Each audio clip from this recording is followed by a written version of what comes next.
No importa cómo lo veamos, la muerte no es un cuadro agradable. Cuando la vida deja el cuerpo humano, la situación es irreversible. Todos los planes futuros quedan truncados. Y simplemente es el fin. ¿Será así?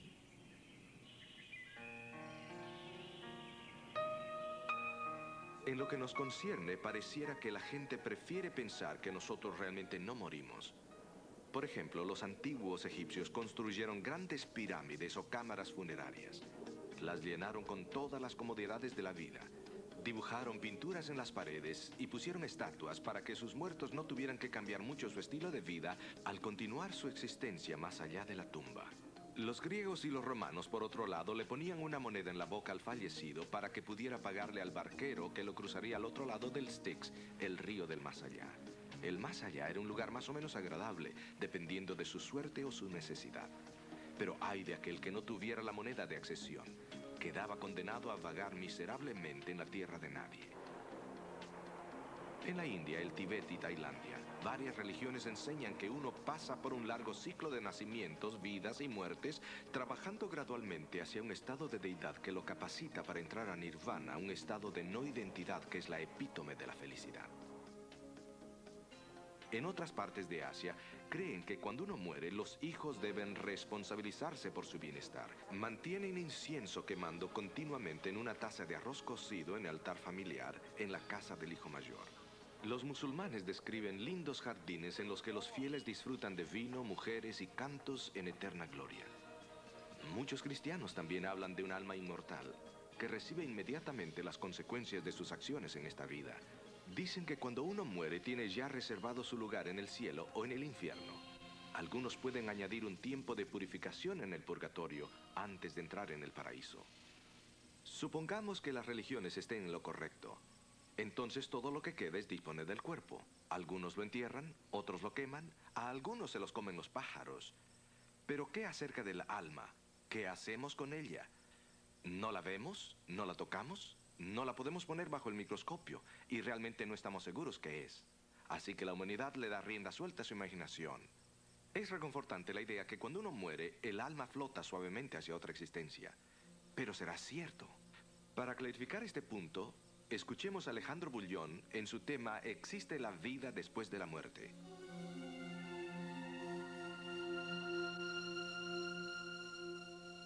Hola amigos, bienvenidos nuevamente a este seminario profético. El tema de hoy es un asunto de suma importancia. ¿Existe vida después de la muerte? Seguramente ustedes ya han oído mencionar tantas ideas distintas y contradictorias sobre la vida después de la muerte. Obviamente no todas son correctas. A veces cada una es más curiosa que la otra. Todo el mundo quiere saber a dónde va cuando muere. Y esta, sin duda, es una inquietud razonable, ¿no les parece? Pero díganme, ¿ustedes creen que Jesús, nuestro grande amigo y Salvador, nos habría dejado completamente sin información con relación a un asunto de tanta importancia? Claro que no. Él nos dejó en la Biblia suficientes declaraciones para que pudiésemos mirar hacia el futuro sin sentir miedo de la muerte. Desafortunadamente, estas declaraciones son a veces ignoradas y otras veces mal interpretadas. Pero el objetivo de este seminario es justamente mostrar el punto de vista bíblico con relación a la muerte. ¿Qué ocurre en el momento de la muerte? ¿Podemos realmente saberlo? Por si acaso tú perdiste un ser querido alguna vez en la vida, ¿a dónde se fue esa persona el día que murió? ¿Puedes saber en este momento lo que tú estás sintiendo? Bueno, entremos en el asunto. En los últimos 3 programas le hemos dado un vistazo al juicio en cada una de sus 3 fases. Recuerden que la primera fase lleva por nombre el juicio investigador. Esta es la parte que se realiza antes que Jesús vuelva y tiene que ver con los justos. Esta fase del juicio comenzó en 1844. A esta fase le sigue la etapa del juicio de los malos durante los 1000 años o durante el milenio, como le querramos llamar. La última es la fase que trata con la ejecución del juicio al final de los 1000 años. Es obvio que antes que se otorguen los premios o castigos, debe llevarse a cabo un juicio para determinar quién es digno de cada una de las dos recompensas. La recompensa de los justos es la vida eterna. La recompensa de los impíos es la muerte eterna. Ahora, trata de acompañarme en el racionamiento. Si, como lo enseña Daniel, el juicio de los justos comienza solo el año 1844, ¿cómo es posible que los justos que murieron antes de esa fecha puedan haber recibido su recompensa yendo al cielo? De igual forma, si no se juzga a los impíos hasta después del milenio, ¿cómo podrían ir al infierno en ocasión de su muerte si todavía no han sido juzgados? Ustedes pueden imaginar si se tuviese que sacar gente del infierno, juzgarla y descubrir que se encuentra en el lugar equivocado. O si alguien va al cielo en ocasión de su muerte y cuando se lleva a cabo el juicio se descubre que ha estado todo el tiempo en el lugar equivocado. ¿Qué ocurriría? Sería completamente absurdo. Así que obviamente el asunto de la vida después de la muerte, o lo que ocurre cuando una persona muere, se convierte en un asunto de mucha importancia. Ahora, en el mundo cristiano hoy en día existen dos conceptos básicos sobre lo que ocurre en ocasión de la muerte. El primero sugiere que cuando una persona muere, va directamente al cielo porque el alma es inmortal. Así que de acuerdo a esta teoría, la persona recibe la vida eterna en el mismo momento en que muere. Por otro lado, dicen ellos, cuando los impíos mueren, van directamente al infierno y continúan quemándose por toda la eternidad. La segunda enseñanza con relación a este asunto sugiere que cuando la gente muere, baja a la tumba y duerme y no sabe nada hasta el día de la resurrección. En ese momento, en el momento de la resurrección, los justos reciben la inmortalidad. Asimismo, los impíos se levantan al final de los 1000 años para recibir su castigo. Ahora, notemos lo que Daniel enseña respecto a lo que ocurre en ocasión de la muerte. Lo compararemos con otras porciones de la Escritura para ver cómo es que toda la Escritura enseña un concepto armonioso acerca de este tema tan importante. Ustedes habrán notado cómo el libro de Daniel tiene respuestas a muchas interrogantes y es interesante notar la forma como Daniel presenta la muerte. Miren esto. Y tú irás al fin y reposarás y te levantarás en tu suerte al fin de los días. Eso está escrito aquí en Daniel 12:13. Así que a Daniel se le dice claramente que reposará de su trabajo hasta el fin de los días. Al fin de los días o al final de este periodo de tiempo profético o en ocasión de la segunda venida de Cristo, él se levantará de su suerte y será resucitado juntamente con todos. Obviamente Daniel no esperaba ir al cielo hasta que Jesús volviese. Más aún, Daniel se refirió a la muerte como un sueño. Noten lo que dice Daniel 12:2. Y muchos de los que duermen en el polvo de la tierra serán despertados, unos para vida eterna y otros para vergüenza y confusión perpetua. Para Daniel, la muerte era como acostarse y dormir en la cama por la noche. De la misma forma como una persona se va a la cama a dormir por la noche y se levanta la mañana siguiente, así cuando una persona muere queda durmiendo hasta la mañana de la resurrección. Algunos se levantarán para vida eterna, otros para vergüenza y confusión perpetua. El punto que Daniel enfatiza es que todos serán resucitados, ya sea para vida eterna o para muerte eterna, en el momento de la resurrección, no en el momento de la muerte. Si una persona fuese al cielo en ocasión de su muerte, ya tendría la vida eterna.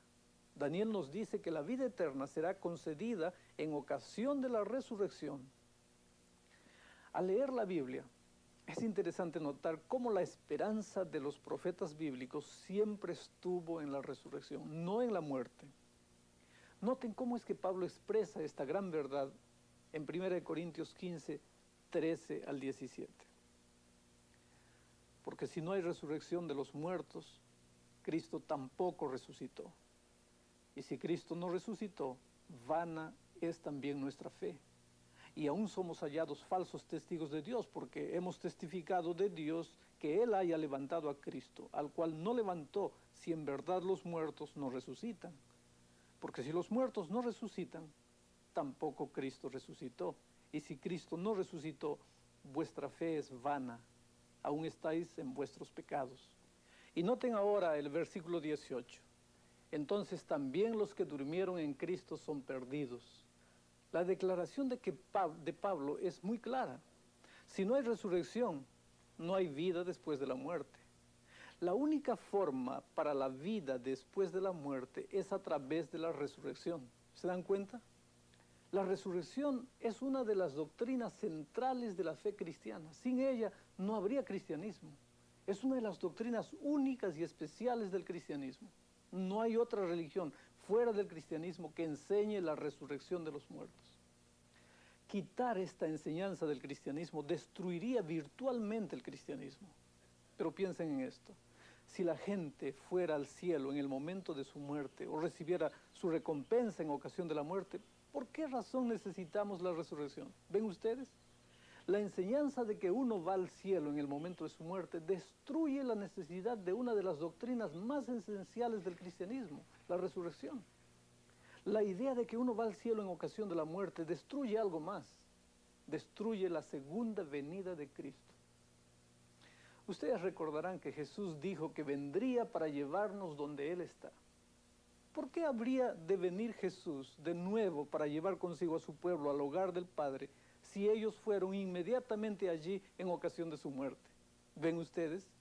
La enseñanza de que uno va al cielo cuando muere ha devaluado mayormente la resurrección de los muertos y la segunda venida de Jesús en la mente de muchos. De tal forma que hoy, en algunas iglesias casi ni se mencionan ni se enseñan estos temas. A manera de ilustración, recuerdo haber visitado en cierta ocasión una joven pareja. Ambos eran miembros de una iglesia cristiana muy grande. Comenzamos a estudiar el tema que estamos discutiendo ahora. ¿Qué ocurre por ocasión de la muerte? Casi puedo ver a ese joven esposo, a medida que esta verdad realmente empezó a esclarecerse por primera vez, dijo: si como me han enseñado a creer hasta ahora vamos al cielo cuando morimos, ¿qué propósito tendría la resurrección o la segunda venida de Jesús? Ya estaríamos en el cielo. Por supuesto que esta doctrina errónea ha minado grandemente la predicación y la enseñanza sobre la segunda venida y la resurrección. Es vital comprender lo que ocurre cuando morimos, porque una falsa enseñanza puede minar los elementos esenciales del cristianismo. Así que, se pueden ustedes dar cuenta que esta no es una discusión superflua, sino que implica el corazón mismo del cristianismo. Noten este versículo familiar para muchos. No se turbe vuestro corazón. Creéis en Dios, creed también en mí. En la casa de mi Padre muchas moradas hay. De otra manera os lo hubiera dicho.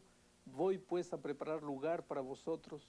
Y si me fuere y os aparejare el lugar, vendré otra vez y os tomaré a mí mismo, para que donde yo estoy, vosotros también estéis.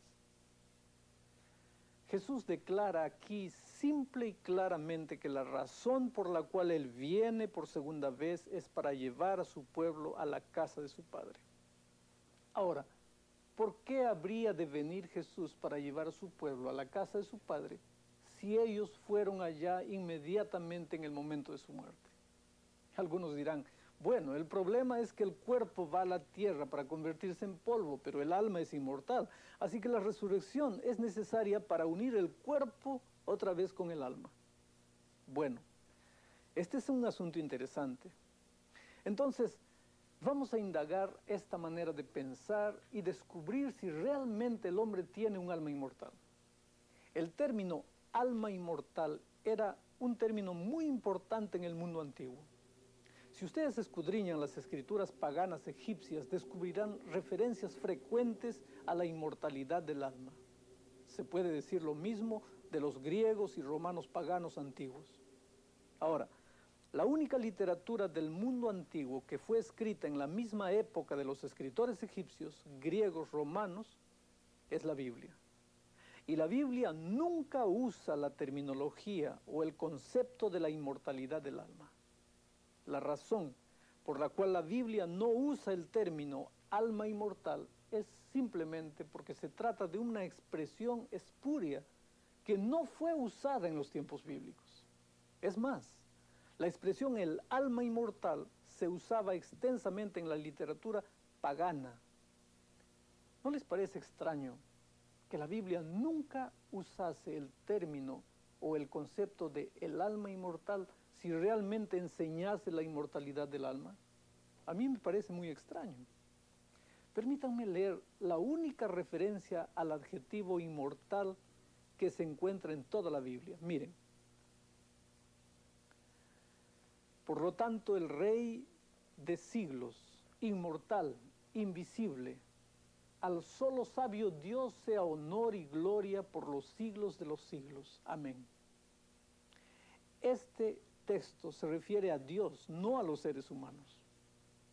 A su tiempo mostrará el bienaventurado y todopoderoso Rey de reyes y Señor de señores, quien solo tiene inmortalidad, que habita en luz inaccesible, a quien ninguno de los hombres ha visto ni puede ver, a quien sea la honra y el imperio sempiterno. Amén. Dios es el único que posee inmortalidad. Así que si algún ser humano declara que el hombre tiene inmortalidad natural, es como decir que alguien posee atributos divinos que Dios ha dicho que son exclusivamente suyos. Una declaración tal queda al borde de la blasfemia. La gente a menudo me pregunta, Alejandro, ¿qué es el alma? Hay un punto de interpretación bíblica realmente fundamental que aparece a través de toda la Escritura, y es el siguiente. Generalmente la primera vez que se usa una palabra o declaración en la Biblia, esto a menudo nos da la clave de cómo es que se usa esa palabra en el resto de la Escritura. Ahora noten esto. Aplicado a la palabra alma, aquí está. La primera vez que ella se menciona en la Biblia es la siguiente. Formó pues Jehová Dios al hombre del polvo de la tierra y alentó en su nariz soplo de vida y fue el hombre en alma viviente.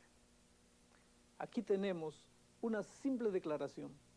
Cuando Dios creó al hombre, Él unió al cuerpo, o sea, el polvo de la tierra con el soplo de vida, el espíritu. Cuando estos dos elementos se unieron, el hombre llegó a ser un alma viviente. Noten lo siguiente. Cuerpo más espíritu, alma. Polvo más soplo, alma. Ustedes notan, mis amigos, que el cuerpo es parte del alma, no es algo separado del alma, sino parte de ella. El alma no es parte del cuerpo. El alma es todo el ser de la persona, no es una entidad separada, apenas encerrada en el cuerpo. Así que cuando una persona muere, no puede tener un alma separada del cuerpo. Algunos hacen la siguiente pregunta. Cuando uno muere, el alma tiene que ir a alguna parte. Permítanme ilustrarlo de la siguiente manera. Yo tengo aquí una caja. Una caja es el producto de tablas y clavos. Si yo quiero construir una caja, agarro el martillo y clavo los clavos uniendo todas las tablas. Y así la caja resulta de la combinación de la madera y los clavos. Ahora, si ya no necesito más la caja, simplemente saco las tablas a un lado, los clavos a otro lado y la caja desaparece. La pregunta es la siguiente. ¿A dónde se fue la caja? Bueno, como ustedes pueden ver, no se ha ido a ninguna parte. Simplemente ha dejado de existir como caja.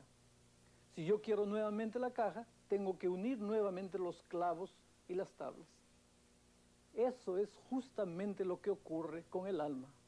El alma es un compuesto del cuerpo y el soplo de vida. Cuando una persona muere, el cuerpo vuelve al polvo y el espíritu o soplo vuelve a Dios que lo dio. Y la persona deja de ser un alma viviente, un ser humano. Y permanece en ese estado hasta la resurrección, cuando Dios nos resucita del polvo de la tierra y sopla en nuestras narices el soplo de vida nuevamente. La palabra alma se usa en la Biblia de la misma forma como cuando nosotros decimos hay tantas almas en el estadio. cuando nos referimos a la gente que se encuentra allí. Cuando lo hacemos no nos referimos a espíritus desencarnados, sino simplemente a personas vivas. Ese es justamente el significado que la Biblia le da también a la palabra alma. Hay personas que dicen, pero nadie puede matar el alma.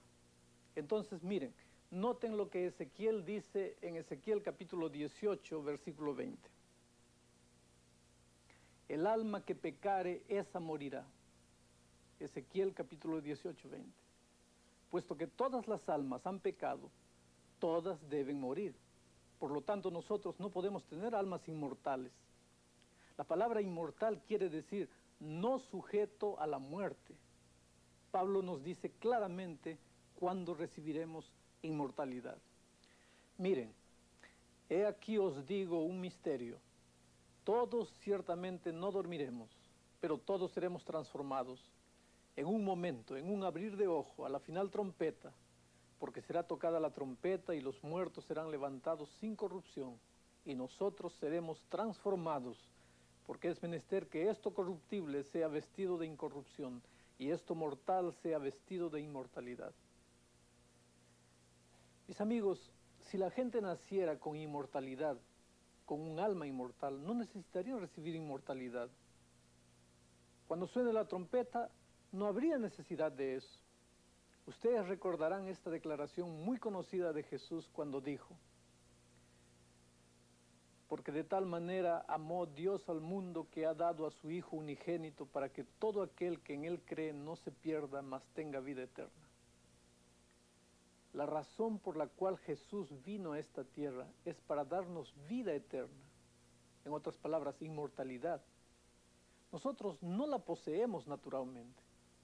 Si una persona naciera con un alma inmortal, no habría necesidad que Jesús tuviese que venir a morir en la cruz. Esa es una de las razones por las cuales el diablo ha traído esta enseñanza del paganismo al cristianismo. Si la persona va directamente al cielo cuando muere, entonces no hay necesidad de resurrección, no hay necesidad de la segunda venida, y no existe ninguna razón para que Jesús haya venido a morir a la cruz. Los pilares de la fe cristiana quedan completamente erosionados. Con la enseñanza de la inmortalidad del alma, no tiene más sentido. Ahora, alguien podría decir, ¿qué ocurre con la persona entre el momento de su muerte y la resurrección? Noten lo que Jesús nos dice. Dicho esto, díceles después, Lázaro, nuestro amigo, duerme, mas voy a despertarle del sueño. Recuerden ustedes que poco antes se le dijo a Daniel que descansaría hasta la resurrección. Pablo dice que nosotros dormiremos hasta la resurrección. Ahora Jesús dijo que mientras Lázaro estaba muerto, estaba durmiendo. Ustedes saben que 66 veces en 17 libros distintos de la Biblia se refiere a la muerte como un sueño. En algún momento tal vez ustedes quieran buscar la palabra sueño en una concordancia y se sorprenderán al ver cuántas veces la Biblia se refiere a aquellos que murieron como que están dormidos. Veamos juntos estos claros y sencillos versículos. No confiéis en los príncipes ni en hijo de hombre, porque no hay en él salud. Saldrá su espíritu, tornará hacia la tierra y en aquel día perecerán sus pensamientos. ¿Ustedes se dan cuenta?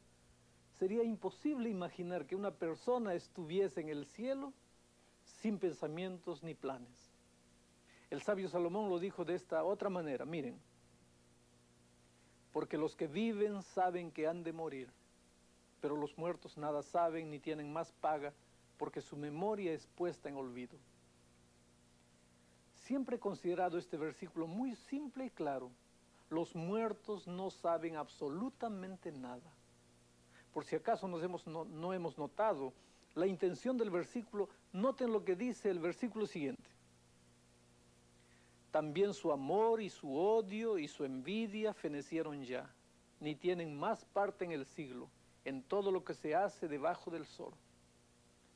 Todo pensamiento conocido o emoción se ha extinguido, porque los muertos están durmiendo hasta la mañana gloriosa de la resurrección.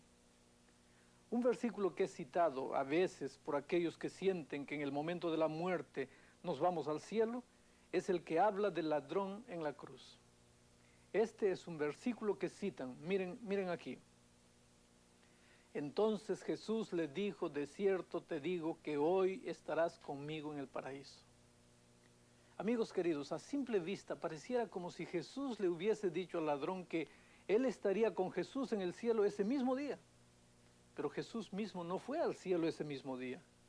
Cuando Jesús se encontró con María en la mañana de la resurrección, ustedes recordarán que Jesús le dijo a María, no me toques, porque todavía no he ascendido a mi Padre. Está claro que el mismo Jesús no fue al paraíso ese mismo día. Entonces, o Jesús le dijo algo que no era verdad, o nosotros no hemos entendido correctamente lo que Jesús le dijo al ladrón. Todo el problema se resuelve cuando entendemos que en el texto original no había comas o división de versículos o capítulos ni pronombres adicionales. La división de la escritura en versículos y capítulos nos ha sido de gran ayuda, pero la puntuación o pronombres que agregaron los traductores no siempre ha sido la correcta. Nótese el cambio en el significado si quitamos el pronombre relativo que añadido por los hombres. Vean. Entonces Jesús le dijo, de cierto te digo que hoy estarás conmigo en el paraíso. Esa es la traducción con el pronombre. Ahora miren sin el pronombre. Entonces Jesús le dijo, de cierto te digo, hoy estarás conmigo en el paraíso. ¿Ustedes se dan cuenta? Jesús no mintió, no le prometió el paraíso al ladrón ese mismo día, sino más bien que él estaría entre los justos resucitados cuando Jesús viniese otra vez. Entonces tú puedes ver que este versículo armoniza tranquilamente con los otros versículos de la Biblia. Al estudiar las Escrituras, debemos tener mucho cuidado de no malinterpretar uno o dos pasajes difíciles de entender, colocándolos en oposición directa a cientos de versículos de la Biblia que dicen que cuando morimos, todos dormimos en un estado de inconsciencia hasta la resurrección, cuando finalmente todos despertaremos para ir con Jesús. Pablo, al escribir a los tesalonicenses, enseñó claramente que vivos y muertos, resucitados, iremos todos juntos al cielo. Miren lo que dice. Porque el mismo Señor con aclamación, con voz de arcángel y con trompeta de Dios descenderá del cielo, y los muertos en Cristo resucitarán primero. Luego nosotros, los que vivimos, los que quedamos, juntamente con ellos seremos arrebatados en las nubes a recibir al Señor en el aire, y así estaremos siempre con el Señor. Ustedes noten que juntamente con ellos seremos arrebatados.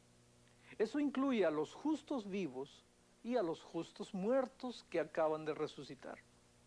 Este es el punto central de este pasaje. Juntos somos llevados al cielo. Esto contradice directamente la idea de que vamos al cielo uno por uno en el momento en que morimos. Noten el próximo versículo que dice que esto es un gran consuelo para nosotros. Esto fue lo que confortó a la iglesia primitiva y lo que nos conforta a nosotros también hoy día. Los que entienden correctamente la muerte no le tienen miedo a nada, porque tienen la esperanza de la resurrección.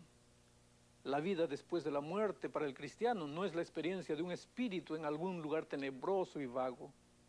Iremos a un lugar real, donde hay gente real. La Biblia dice que vamos a recibir un cuerpo igual al que tenía Jesús cuando resucitó. Al describir su cuerpo, Jesús dijo lo siguiente. Y entre tanto que ellos hablaban estas cosas, Él se puso en medio de ellos y les dijo, paz a vosotros. Entonces ellos, espantados y asombrados, pensaban que veían espíritu, mas Él les dice, ¿por qué estáis turbados y suben pensamientos a vuestro corazón? Mirad mis manos y mis pies, que yo mismo soy. Palpad y ved que el espíritu ni tiene carne ni huesos, como veis que yo tengo. Y en diciendo esto, les mostró las manos y los pies. Y no creyéndolo aún, ellos de gozo y maravillados díjoles, ¿tenéis aquí algo de comer? Entonces ellos le presentaron parte de un pez asado y un panal de miel. Amigos queridos, una de las cosas hermosas que yo estoy anhelando es reunirme con mis seres amados que han pasado al descanso. Todos nosotros tenemos algún ser querido en la tumba, a lo mejor un niño, un esposo, una esposa, una hermana, o un hermano, o un padre. Imagínenselo. Un día, muy pronto, veremos nuevamente a ese ser querido y lo podremos abrazar. Qué día glorioso será ese. Pagará cualquier sacrificio que hayamos tenido que hacer para seguir a Jesús aquí en la tierra. Pero ustedes dirán, Alejandro, ¿y qué piensas acerca de los impíos? ¿Qué es lo que va a pasar con ellos? ¿Y cuándo recibirán lo que les corresponde? De acuerdo con la creencia popular, los malos van al infierno en el momento en que mueren. Por lo tanto, el castigo lo reciben inmediatamente después de la muerte. Pero si esto fuese cierto, Dios sería muy injusto. Por ejemplo, Caín mató a Abel casi 6.000 años atrás. Entonces, de acuerdo a la enseñanza popular, ha estado sufriendo 6.000 años por el asesinato de un hombre. Mucho más tiempo que Adolfo Hitler por el asesinato de millones de personas. Esto haría de Dios un Dios completamente injusto, ¿no creen ustedes? Pero de acuerdo al apóstol Pedro, los malos recibirán su castigo en el día final del juicio. Miren lo que dice la Biblia. ¿Sabe Dios librar de tentación a los impíos y reservar a los injustos para ser atormentados en el día del juicio? Obviamente, si los impíos son reservados para el día final del juicio, no pueden estarse quemando ahora mismo. Jesús mismo indicó que los impíos no son lanzados en el fuego, sino hasta el fin del mundo. Juan el Revelador dice en el capítulo 20 de Apocalipsis que la destrucción se llevará a cabo al fin de los 1000 años. Así que es muy posible saber en dónde arderá el fuego del infierno. El fuego no se encuentra en el centro de la tierra, sino aquí mismo sobre la tierra. De la misma forma como en los días de Noé el mundo entero fue destruido por las aguas del diluvio, así será también en los últimos días. Al fin de los 1000 años será destruido por un diluvio de fuego en el cual los impíos serán aniquilados.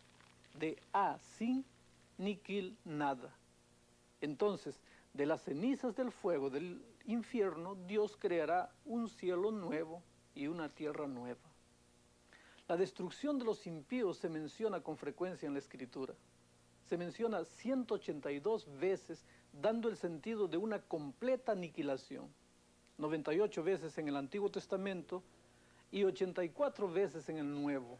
En otras palabras, la Biblia declara 182 veces que los impíos no existirán más. De todas estas referencias hay 5 o 6 versículos tal vez que no son muy claros, pero cuando los estudiamos detenidamente, nos damos cuenta que están en completa armonía con el resto de la Escritura. Aquellos que enseñan que el infierno nunca dejará de quemar y citan estos 5 o 6 versículos en la Escritura, ignoran completamente lo que enseñan los otros 182 versículos, que la destrucción de los impíos será final y completa. Por esto es muy importante asegurarse de ver lo que dice toda la Escritura sobre cualquier tema. Si encontramos un texto raro aquí o allá, que parece tener una idea diferente de lo que dicen todos los demás textos, entonces tenemos que entender esos pocos textos a luz de la armonía de todos los otros versículos sobre ese tema. La Biblia nunca se contradice a sí misma. Ahora, estudiamos un poco la historia para descubrir de dónde provino la enseñanza de la inmortalidad natural del hombre. No vino como una revelación de la palabra de Dios, sino de la antigua serpiente en el jardín del Edén. Ahí el tentador le dijo a Eva, no morirás. La Biblia es clara al indicar quién fue el originador de la idea de que uno no muere cuando se termina la vida en esta tierra, y que tenemos una parte que sigue viviendo, o sea, un alma inmortal. Sabiendo que esta doctrina se originó con el mismo enemigo, Eso debe indicarnos que debemos tener mucho cuidado. La enseñanza del alma inmortal se abrió paso para entrar en las religiones orientales y en el panteísmo, en forma de una preexistente y de la reencarnación. Esta creencia era muy aceptada entre los antiguos egipcios. El dualismo persa también enseñó la existencia eterna del bien y del mal. Ni el bien ni el mal podían vencerse uno al otro, sino que debían existir siempre. De aquí entró después en la filosofía griega. La mayor aceptación y expansión tuvo lugar en el siglo IV a.C. a través del filósofo griego Platón. Durante este tiempo, el registro bíblico era el único que enseñaba que el hombre era candidato para la inmortalidad, pero que no la poseía naturalmente. Después de terminado el último libro del Antiguo Testamento, alrededor del 425 a.C., más o menos, el judaísmo fue grandemente influenciado por la enseñanza pagana de la inmortalidad del alma. Durante este tiempo surgieron dos escuelas de pensamiento.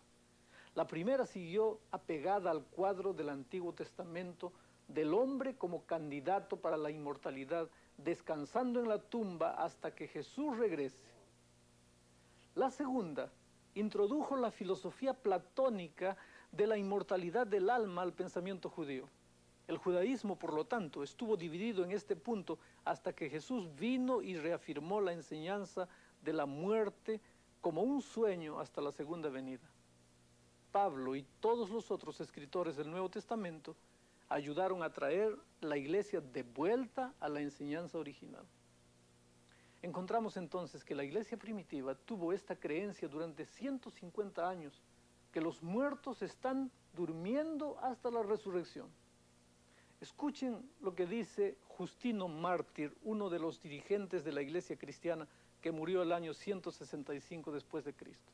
Él dijo lo siguiente: si has caído con algunos que se llaman a sí mismos cristianos, pero que no admiten esto, la verdad de la resurrección, y se aventuran a blasfemar al Dios de Abraham y al Dios de Israel y al Dios de Jacob, que dicen que no hay resurrección de los muertos y que estas almas cuando mueren las llevan al cielo, no te imagines que son cristianos. Tan fuerte era el sentimiento de los cristianos primitivos que ni siquiera consideraban cristiana a una persona que creía que el alma iba al cielo en el momento que moría. Pero no pasó mucho tiempo después de la muerte de Justino Mártir sin que entrara la gran apostasía en la iglesia cristiana. Y la verdad se vio falsificada, incluyendo la verdad del sábado y la adopción del concepto pagano de la inmortalidad del alma. Atenas Goras fue el primero de los así llamados padres de la iglesia cristiana que usó el término alma inmortal. Él discutía que el alma era inmortal e imperecedera. Así fue como unos 25 años después de la muerte de Justino Mártir, quien, como ustedes recuerdan, ni siquiera consideraba cristiano a quien creyera en la inmortalidad del alma, que otro padre de la iglesia introdujo en su seno el concepto pagano de la inmortalidad del alma. Luego Tertuliano, quien murió en el año 240 después de Cristo, desarrolló un poco más el concepto de la inmortalidad del alma y añadió la enseñanza del tormento eterno. Su racionamiento era algo así como esto: puesto que todas las almas son inmortales, entonces el castigo de los impíos debe continuar eternamente. Él enfatizó un fuego sagrado que nunca consumía a la gente, sino que la renovaba a medida que la quemaba, matándola eternamente, pero sin consumirla nunca. Este es el mismo dualismo persa expresado ahora en términos cristianos. Déjenme resumir lo que acabamos de decir. Con una declaración del clérigo metodista congregacionalista Amos Phelps, él dijo lo siguiente: esta doctrina de inmortalidad natural puede ser trazada por los barrosos canales de una cristiandad corrupta, un judaísmo pervertido, una filosofía pagana y una superstición idólatra, hasta el gran instigador de maldades en el jardín del Edén. Los protestantes la tomaron prestada de los católicos de los fariseos de los paganos y los paganos de la serpiente antigua, que fue la primera en predicar la doctrina en los hermosos jardines del paraíso a una audiencia demasiado dispuesta a escuchar y creer en la nueva y fascinante teología, no morirás. En contraste con la idea del sufrimiento eterno de los impíos, notemos lo que la Biblia dice. Vean aquí. Porque los malignos serán talados, mas los que esperan en Jehová, ellos heredarán la tierra, pues de aquí a poco no será el malo. Contemplarás sobre su lugar y no aparecerá. Y luego en el versículo 20 continúa diciendo: mas los impíos perecerán, y los enemigos de Jehová, como la grasa de los carneros, serán consumidos, se disiparán como el humo. Déjeme hacer una ilustración. El texto bíblico dice, se disiparán como el humo. Yo tengo una vela ardiendo aquí. Si yo apago esta vela, ¿el humo dura hasta cuándo? Serán consumidos. Nunca más vendrán al recuerdo. Algunos piensan que eso quiere decir que se van a quemar por siempre y siempre. No es así. Una vez que se acaba el humo se fue para siempre. Nunca más puede volver. Es un cuadro de una destrucción absoluta de los impíos. Aquí hay otro versículo que quiero leer. Porque he aquí viene el día ardiente como un horno, y todos los soberbios y todos los que hacen maldad serán estopa, y aquel día que vendrá los abrazará, ha dicho Jehová de los ejércitos, el cual no les dejará ni raíz ni rama. Cuando se quema un árbol, tanto las raíces como las ramas, no queda absolutamente nada del árbol. Queda completamente destruido, consumido y aniquilado. Todo lo que queda son las cenizas. Noten lo que dice el versículo 3.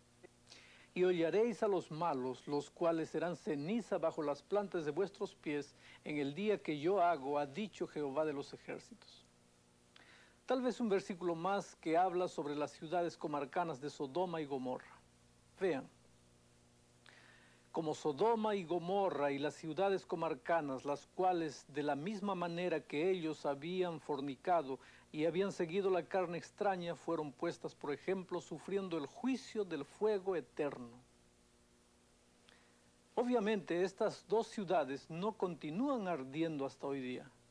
El fuego ardió hasta que consumió y destruyó completamente las ciudades. Entonces se apagó. La Biblia dice que estas dos ciudades son ejemplo de lo que es el fuego eterno. Cuando el fuego ha concluido su destrucción, se apaga. La Biblia declara que la paga del pecado es muerte, no vida eterna en el infierno. Dios no ofrece una vida en el infierno y una vida en el cielo. La decisión es vida o muerte. ¿Se dan cuenta? Si una persona continúa quemándose eternamente en el infierno, todavía estaría viva. Ciertamente no sería una vida muy placentera, pero aún sería vida. Y esa persona nunca recibiría la paga del pecado, que es la muerte. El infierno no es el castigo por el pecado, la muerte es el castigo. El fuego es simplemente el medio que se usa para conseguir el resultado final, que es la muerte. Pero las buenas nuevas para nosotros hoy día es que podemos evitar la segunda muerte al aceptar a Jesús como nuestro Salvador personal. ¿Ven ustedes? Jesús ganó la victoria sobre la muerte. Él le ha quitado el aguijón a la muerte. Desea que vivamos con Él eternamente. Pero si alguno de nosotros o alguno de nuestros seres queridos muere antes que Jesús vuelva, entonces tenemos la seguridad de que morir es como dormir. El temor que le teníamos a la muerte no debe existir más. Tomemos ahora unos momentos para repasar las verdades importantes de esta sesión.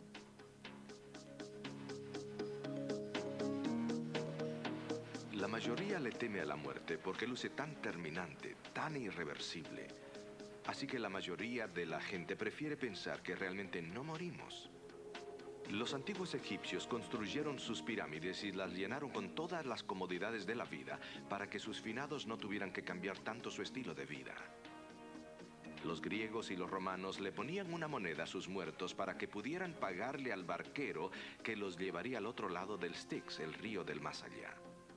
Las religiones orientales creen que uno pasa por un largo ciclo de nacimientos, vidas y muertes, trabajando gradualmente hacia un estado de tal bondad que califique para nirvana, un estado de no identidad que es la epítome de la felicidad. Los musulmanes enseñan que cuando uno muere va a vivir a unos hermosos jardines en los que los fieles disfrutan del vino, las mujeres y el canto en eterna gloria. Y muchos cristianos hablan de un alma inmortal que recibe inmediatamente las consecuencias de sus acciones en la vida. Cuando morimos, vamos al cielo o al infierno. Hemos establecido el hecho curioso que la mayoría del cristianismo está de acuerdo con las religiones paganas sobre la vida y la muerte. Sin embargo, de todos los escritos sagrados del mundo, la Biblia es el único libro que no menciona la idea de un alma inmortal. Para la Biblia, solo Dios es inmortal.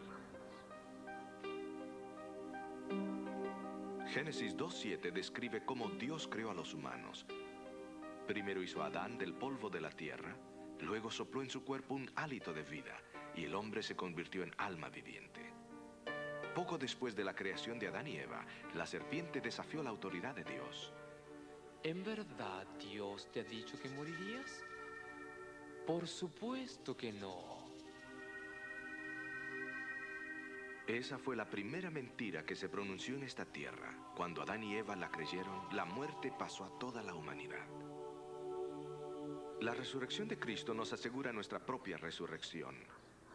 Pero qué bueno tendría la resurrección si el alma ya ha estado disfrutando de una vida más real y placentera que cuando estaba enclaustrada en un cuerpo imperfecto. El Antiguo Testamento nos dice que David y todos los reyes de Israel duermen con sus padres. En la Biblia se describe a la muerte como un sueño 66 veces. Pablo dice que la resurrección es la única esperanza del cristiano.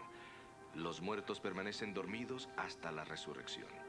No comparten la compañía de los ángeles, ni siquiera el uno del otro. En Juan 14, 1 al 3, dice: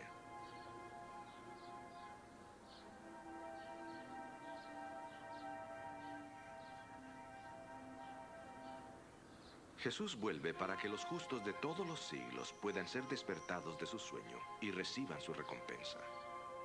Jesús dio su vida para que todo aquel que en él cree no se pierda, mas tenga vida eterna.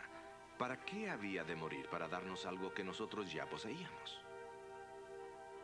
Más aún, en 1 Corintios 15:52, Pablo declara que a la final trompeta los muertos resucitarán incorruptibles. No nacemos con inmortalidad, ni la recibimos en el momento de nuestra muerte. Todos los muertos en la tumba tienen que esperar hasta que Cristo venga para llamarlos. Los justos serán levantados a la vida con un cuerpo inmortal. No será un espíritu desencarnado, sino un cuerpo físico que nunca envejece. La Biblia también habla de un juicio al fin del tiempo. Los justos recibirán la vida eterna y los impíos serán destruidos para siempre por el fuego. La idea del infierno y de la inmortalidad del alma llegó a la religión cristiana de la filosofía griega, que era tan popular en el mundo romano. De acuerdo a los filósofos griegos, los seres humanos se componen de dos partes: un cuerpo mortal despreciable, listo para ser destruido, y el alma que nunca muere. Cuando el cristianismo se mudó del mundo judío y Palestina a las ciudades del Imperio Romano, donde dominaba la filosofía griega, estas ideas se establecieron en la iglesia cristiana. Pero a pesar de todos los esfuerzos de la iglesia para encajar la inmortalidad del alma en la Biblia, permanece fundamentalmente opuesto a la palabra de Dios. La Biblia claramente dice que la muerte es un sueño. Estas son buenas nuevas. Sí, el duelo aún es un momento terrible cuando nos despedimos de nuestros amados. Hay dolor, hay muerte, pero la muerte y el dolor se ven temperados por la esperanza de la resurrección. Los cristianos no deben temerle a la tumba porque ellos saben que morir es como un sueño. La única diferencia será cuando despertemos en la resurrección para ser reunidos con aquellos a quienes amamos. Y qué maravilloso será ese día.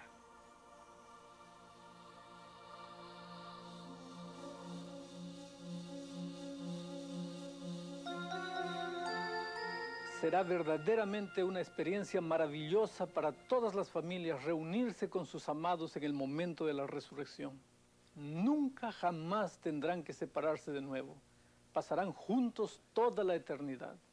Me encanta este maravilloso pasaje en 1 de Juan 5, 11 y 12. Dice lo siguiente: y este es el testimonio que Dios nos ha dado vida eterna, y esta vida está en su Hijo. El que tiene al Hijo, tiene la vida. El que no tiene al Hijo de Dios, no tiene la vida. La vida eterna se la obtiene solamente a través de Jesús. Solamente aquellos que han aceptado a Jesús como su Salvador personal tienen vida eterna.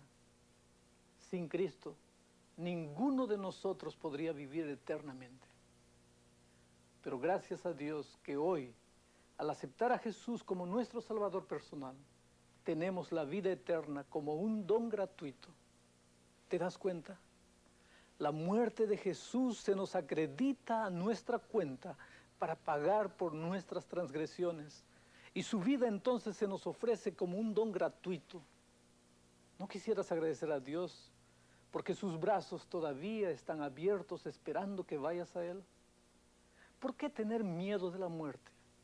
¿Por qué pensar que nunca más veremos a los seres queridos que la muerte nos arrancó? Lo más bonito del estudio de hoy es que Jesús está volviendo pronto y tú podrás abrazar nuevamente al hijo, al amigo, al esposo que la muerte te quitó. ¿No es maravilloso? Inclinemos ahora el rostro para darle gracias a Dios por esta maravillosa verdad. Querido Padre que estás en los cielos, muchas gracias por la bendita esperanza de la resurrección. Muchas gracias porque podemos mirar al futuro sin miedo de la muerte. Muchas gracias porque tenemos un Dios poderoso, un Jesús maravilloso que se hizo hombre, murió, resucitó y nos prometió la resurrección cuando Él vuelva. Bendice a cada persona que está mirando este programa y enciende en su corazón la bendita esperanza de la resurrección. En nombre de Jesucristo. Amén. Nuestro próximo programa se titula El regreso de Cristo y estaremos viendo los eventos finales tal como se bosqueja en el libro de Daniel. ¿Cómo podemos saber que la venida de Cristo está cerca? ¿Cuáles son las señales que dijo Dios que ocurrirían en la tierra para indicar que este evento grandioso está por ocurrir?